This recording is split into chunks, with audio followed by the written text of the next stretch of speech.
तो you can see from there. ये website है इनका jam2026.iitb.ac.in। जब भी खाली हो थोड़ा वेबसाइट खोल के देखते रहना, अपडेट्स क्या क्या है ना, इस पे आता रहेगा। सो बाकी ये सब आप ये सब पढ़ लेना, डिफरेंट पोर्टल देख के, अभी तो आया नहीं होगा बहुत ज़्यादा, तो ये सब बस बता रखा है। इम्पोर्टेंट डेट्स में अभी ओपन किया था हमने, तो यही है कि 5 सितंबर को स्टार्ट होगा, लास्ट डेट है 12 October. Availability of JAM admit cards on the जो ऑनलाइन एप्लीकेशन पोर्टल है वो जनवरी 5 को आ जाएगा। एग्जाम का डेट फरवरी 15 को होगा। रिजल्ट यहाँ पे 20 मार्च लिखा हुआ है ना, तो कभी 2 दिन पहले 2 दिन डिले भी होता है, 15 से 20 के बीच आ जाता है जनरली रिजल्ट, ठीक है। और ये सब है। इसके बाद अच्छा ये लोग अपना वो देख रहे हैं कितने विजिटर हैं, एनीवे बाकी यहाँ पे देख कर है ना, ये क्या कहना चाह रहा है कि वही एप्लीकेशन कब स्टार्ट होगा, 5 सितंबर को है ना। और ये कब अनाउंसमेंट आया है, तो ये जुलाई 26 को है ना, मतलब इन्होंने वेबसाइट बनाए होंगे। बाकी एडमिशन सेक्शन में जाओगे तो admission process you can download अगर अवेलेबल है तो। Admission process choice fill data and document required eligibility, अभी ये सब आया नहीं होगा मुझे लगता है ना, ये सब अभी बाद में आएगा अभी है ना। ये सब ये कह रहा है कि जो एडमिशन रिलेटेड चीज़ें हैं ये सब आएगा अवेलेबल सून है ना, तो ये अभी अभी नहीं डाला इन लोगों ने, तो ये सब आपको अपडेट नहीं किया, धीरे धीरे अपडेट हो जाएगा। अच्छा यहाँ पे है तो ये सब अभी अपडेट होगा, इसमें कुछ अपडेट हुआ नहीं है। बाकी फैक्ट्स हैं तो आप देख सकते हो अगर फैक्ट्स आया है तो अभी ये सब भी है ना, अभी आना है आई थिंक, ये सब ना, ये सब पढ़ सकते हो। अगर तुम्हें कुछ क्वेरीज हो तो फैक्ट्स एक बार पढ़ लेना, ये फ्रीक्वेंटली आस्क्ड क्वेश्चंस हैं जो कि आपके मन में आते होंगे, तो कुछ क्वेश्चन तो यहीं से क्लियर हो जाएगा। ये जो वेबसाइट पे है यू कैन रीड कि ये हु कैन अप्लाई, तो ये आपको बता रखा है कि वो लोग जो फाइनल ईयर में हैं या पास आउट हैं वो अप्लाई कर सकते हैं। कह रहा है मेरे पास ओबीसी सर्टिफिकेट नहीं है तो कैसे अप्लाई करेंगे, तो इसका आंसर यहाँ पे होगा कि we can apply with existing certificate, अगर ओल्ड सर्टिफिकेट है उसके लिए आप उससे भी अप्लाई कर सकते हो। और बाकी however for any minor defect such as photo signature scan call है ना, quality uploaded document validity this is candidate will be contacted via email phone SMS for rectifying the defect within the specific period. Generally November 20 तक का आपको time देंगे ये, ठीक है। Format OBC यहाँ से डाउनलोड किया जा सकता है। फिर कह रहा है I do not have valid EWS certificate, how do I apply, तो ये भी वैसे ही आंसर होगा इनका कि जो भी है अप्लाई कर दो तत्काल एंड देन आपको टाइम देंगे है ना, ये है। फिर उससे ये पढ़ लेना ये सब, इससे क्या आपको थोड़ा जानकारी मिल जाएगा क्या है। I am foreign national, am I eligible to apply for this है ना, so yes JAM 2000 is open for foreign nationals, ठीक है, ये सब है। सो तुम्हारे जो भी है, do I need to have minimum percentage to be eligible to appear, ये ज़्यादातर बच्चों का क्वेश्चन होता है। No please refer to eligibility requirement, अब ये एलिजिबिलिटी रिक्वायरमेंट इंस्टीट्यूट वाइज होगा या कोर्स वाइज होगा, तो उसमें अगर है तो ठीक है, अदरवाइज इन जनरल कोई रिक्वायरमेंट नहीं है, मतलब अप्लाई करने के लिए कोई परसेंटेज इन्होंने फिक्स नहीं किया है, ठीक है। इस तरह से है।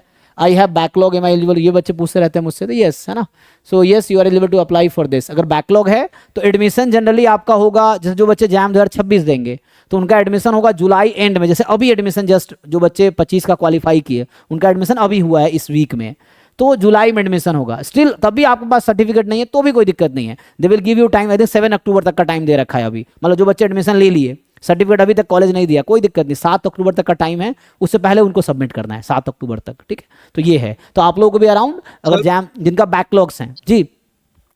सर अभी जैसे आपका नया बैच चालू हो रहा है गेट का 1 तारीख से, तो सर उसमें फिर आप वहीं से स्टार्टिंग करोगे डिस्क्रिप्टिव स्टैटिस्टिक्स से या वैसे इनिशियल से, हाँ मैं मतलब? कोशिश करूंगा पहले वो टॉपिक पढ़ाऊं जो एक्चुअली नया आया है ना, तो उससे जैम वालों का कवर हो जाएगा, गेट में भी है वो, तो अभी हम प्लान कर रहे हैं, आज मैं प्लान करता हूँ 1 तारीख से स्टार्ट है बैच ना, तो 1 तारीख से हम जैम गेट का न्यू बैच स्टार्ट कर रहे हैं, तो गेट का पूरा सिलेबस नेट में भी है और ऑलमोस्ट अब तो सारा सिलेबस जैम में भी हो गया है, तो बच्चे सर उसमें मतलब जितना रिकॉर्डेड में हो चुका है उसके अलावा बाकी सब कराओगे ना आप उसमें गेट वाले में, हाँ हाँ हाँ, या एकदम स्टार्टिंग से कराओगे?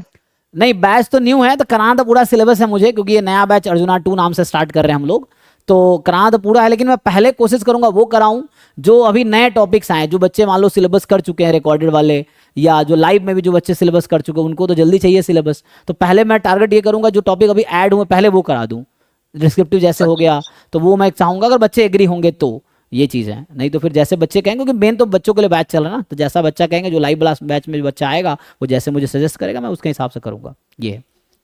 जी सर। हाँ सो ये हो, तो बच्चों के हिसाब से अभी 1 तारीख से बैच है, तो उसमें अभी नेट गेट का शुरू में कमाई नहीं चलाएंगे, तो जैम नेट गेट समझो कमाई नहीं चलेगा, मतलब पढ़ाऊंगा मैं पूरा अराउंड, पहले तो जैम वाला सिलेबस ही पढ़ाएंगे क्योंकि वो जैम में गेट में भी है नेट में भी है, अब उसके बाद फिर बाकी टॉपिक्स कंटेंट कवर करेंगे। तो बाकी is there any age limit to appear, no, है ना, इसका कोई एज लिमिट नहीं है। तो ये सब फैक्ट्स है जो जनरल क्वेरीज बच्चों के होते हैं, ये सब पढ़ना। Are there any restriction on number of time one can appear, no, है ना, इसका भी कोई रेस्ट्रिक्शन नहीं, 50 बार एग्जाम दे सकते हो तुम, 60 साल की उम्र में भी दे सकते हो, कोई दिक्कत नहीं है। So I have made mistake in filling my category और डेट ऑफ बर्थ और नेम और पेरेंट्स या गार्जियंस नेम और कॉलेज नेम और डिग्री और ईयर ऑफ ग्रेजुएशन और something, how do I fix it. तो ये ऑप्शन देंगे आपको, JAM 2026 application will we allow the corrections in the data entered by candidate after the scrutiny. मतलब जब अप्लाई करोगे स्क्रूटनी होगी, स्क्रूटनी करेगी, कोई डिफेक्ट होगा सीधा रिजेक्ट नहीं होगा। बच्चे के बाद डरते रहते हैं सर रिजेक्ट हो जाएगा, नहीं होगा। आईआईटी का इन्वायरमेंट, फैकल्टी, एडमिनिस्ट्रेशन बहुत स्टूडेंट फ्रेंडली है और वो आपका लॉस तो कभी नहीं चाहेंगे। कुछ भी होगा पहले आपको बताया जाएगा, कई मौके दिए जाएंगे, still if you are irresponsible तब जाके आपका कैंडिडेट सर कैंसिल होगा या कुछ एक्शन होगा। मैं एग्जांपल, एक बेसिक एग्जांपल देता हूँ। मेरा क्लासमेट था एक लड़का कुलदीप लखेरा, मतलब मेरे साथ बॉम्बे किया 19 to 21। अभी वो किसी जॉब के लिए अप्लाई कर रहा था तो उसको रियलाइज ये हुआ कि उसके जो ग्रेजुएशन का डिग्री है उसमें लिखा हुआ है कुलदीप कुमार लखेरा, और बॉम्बे में जब उसने जैम अप्लाई किया उसने गलती से कुलदीप लखेरा लिख दिया था, मतलब कुमार मिस कर दिया उसने। उसी पे जैम एग्जाम भी हो गया, एडमिशन भी हो गया, बॉम्बे की डिग्री मिल गई, क्योंकि कोविड टाइम था बहुत ज़्यादा वो हुआ नहीं, तो उसको जो बॉम्बे की डिग्री मिली आईआईटी बॉम्बे की उस पर लिखा है कुलदीप लखेरा और ग्रेजुएशन की डिग्री पे है कुलदीप कुमार लखेरा। अब वो आईएएस के लिए अप्लाई कर रहा था, आरबीआई के लिए रिजेक्ट कर दिया उसको कि भाई ये दो अलग अलग आदमी हैं, हम कैसे मान ले सेम है। तो अभी मतलब मेरा एमएससी पास आउट हुआ 5 साल हो गया, मैं 21 में पास आउट हुआ, 4 साल अराउंड हो गया ना, 5वां साल है, 4 साल हो गया। अभी वो बॉम्बे गया कि सर ऐसा ऐसा दिक्कत है, उनको सारा डॉक्यूमेंट दोबारा बना कर दिया है कुलदीप कुमार लखेरा के नाम से। तो इतना कोऑपरेटिव इन्वायरमेंट है आईआईटी बॉम्बे का या आईआईटीज का कि तुम्हारा नाम गलत, क्योंकि वो तुम्हारा फ्यूचर क्यों खराब करेंगे। यही चीज़ अगर यूनिवर्सिटी में हुई होती तो वे 5 साल दोहराएंगे शायद, तब भी नहीं करेंगे, इतने पैसे खर्च कर लो, कुछ कर लो। यूनिवर्सिटी का एडमिनिस्ट्रेशन इतना, मतलब जो भी है मैंने भी देखा है, तो यूनिवर्सिटी वाले इतने परेशान करते हैं और काम भी नहीं करते हैं ठीक से। और आईआईटीज़ का एनवायरनमेंट और इनका जो एडमिनिस्ट्रेशन है बहुत कोऑपरेटिव होते हैं। तो ये मैं जैसे एक एग्जांपल दिया, पहले भी एग्जांपल दे चुका हूँ कि जैसे एडमिशन प्रोसेस, मेरा दोस्त राजेश था, उसने गलती से एक्सिट कर लिया एडमिशन प्रोसेस से और उसको पता नहीं था कि वो एक्सिट कर चुका है एक्चुअली, अनइंटेंशनली उसका एडमिशन वो था ना ऑप्शन, एक्सेप्ट इन अपग्रेड या क्या एक्सेप्ट इन फ्रीज, और तीसरा होता है एक्सिट फ्रॉम, है ना, क्विट द प्रोसेस। तो गलती से क्विट द प्रोसेस क्लिक करके वो एंटर करके, क्योंकि वो गाँव से था बहुत ज़्यादा पता नहीं था, और जब एडमिशन का डेट आया तो पहुँच गया बॉम्बे, वहाँ देखा उसका नाम ही नहीं, क्योंकि तुम तो एडमिशन से बाहर हो चुके हो। तो उसको तब भी एडमिशन दिया गया, एक मीटिंग बुलाई गई सारा, उसके बाद उसको एडमिशन दिया गया, क्योंकि गलती उससे हो गई थी तो उसको उन्होंने ठीक किया। तो इतना कोऑपरेटिव एनवायरनमेंट आईआईटी का है, तो तुमसे कोई गलती हो जाएगी तो डायरेक्ट कैंसिल कुछ नहीं होगा, दे विल बी इन्फॉर्म करेंगे तुम्हें, या तुम अप्रोच करोगे तो सुनेंगे। जैसे इस बार भी एडिशन राउंड में ऐसा हुआ था कि उन्होंने 3 तारीख को डेट डाल दिया था कि भाई तुम विड्रॉ कर लो, बहुत लोगों ने विड्रॉ कर दिया। 4 जुलाई को आ गया कि भैया नया वो आ जाएगा, है ना, अराउंड कि नया लिस्ट आएगी, एडिशनल लिस्ट आएगी। अब बच्चे जो विड्रॉ कर लिए तो फंस गए कि हम तो विड्रॉ कर लिए, वो भी विड्रॉ कर लिया, है ना, अब क्या करें।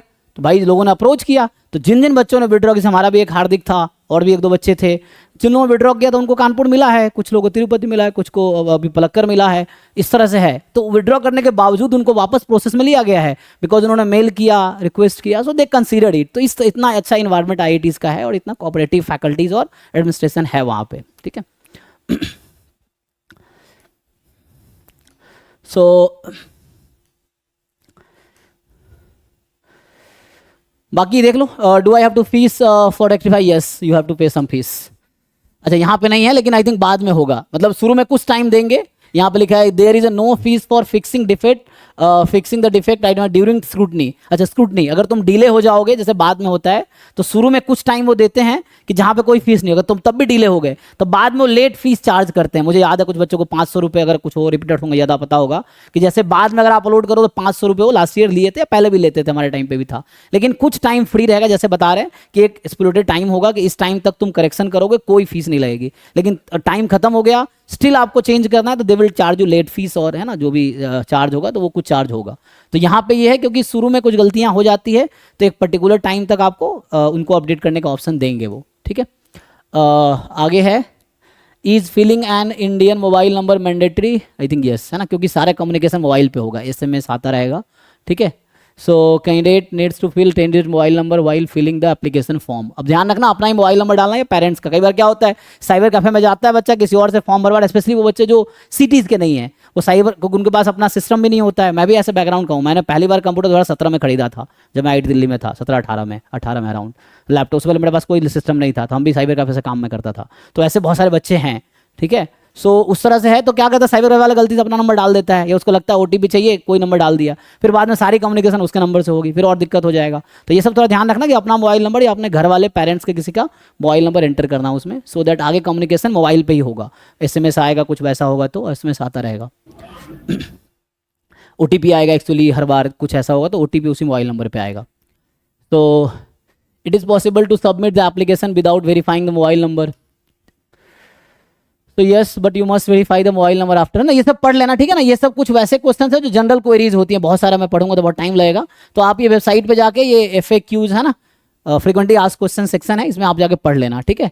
तो ये एग्जामिनेशन रिलेटेड है, फिर बाद में एडमिशन रिलेटेड भी आएगा, ठीक है। तो ये अभी आई थिंक ये सब है, तो जस्ट एक बार गो थ्रू हो जाओ, इसमें मोस्टली आपको आंसर मिल जाएगा। जो नहीं मिलेगा फिर हम कोशिश करेंगे, है ना, ये चीज़ है। एग्जामिनेशन ये एडमिशन रिलेटेड तब आएगा, बाद में आएगा, है ना। तो admission related facts and questions will be available after jam 2026 exam. मतलब ये कहना चाह रहा पहले क्वालिफाई तो कर लो तब पूछना एडमिशन का, ठीक है। सो ये है। एनीवे तो ये वेबसाइट है, इसको एक्सप्लोर करो, सारी जानकारी इस पे है। जो बच्चे सिटीज़ के हैं उनको ऑलरेडी सारा कुछ पता है, उनको बहुत ज़्यादा मुझे बताने की जरूरत नहीं है। स्पेशली जो बच्चे हैं ना विलेज बैकग्राउंड के, जिनके पास अपना लैपटॉप या कंप्यूटर ये सब नहीं है, वो फ़ोन से ही करते हैं या साइबर कैफे कुछ यूज़ करते हैं, तो उनके लिए है कि आप रेगुलरली चेक करना। तो इस तरह से है ना, कुछ चीज़ें मिस हो जाती हैं, पता ही नहीं चलता उसको, या पता नहीं रहता है क्या कैसे है। बाकी सारी चीज़ें वेबसाइट पे है, you just go through it. बाकी रह गया PPT का, तो एक बार हमने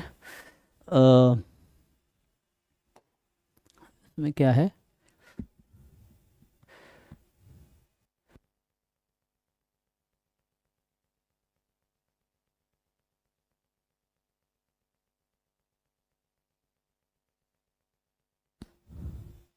बाकी ये है, इसमें कुछ खास नहीं है। मैं एक बार बस रिपीट करता हूँ, फिर चैट में जिन लोगों ने क्वेश्चन पूछे हैं मैं एक एक करके आंसर करूंगा। बाकी जिन लोगों को जो भी क्वेश्चन है आप चैट में लिखिए, और जिनको आंसर पता है आप चैट में उनको रिप्लाई भी कर सकते हैं, जो लोग हैं ना जिनको आई, क्योंकि जो बच्चे रिपीटर्स हैं वो दे ऑलरेडी एग्जाम प्रोसेस और इन सब से फैमिलियर हैं, तो उनको पता होगा सब कुछ।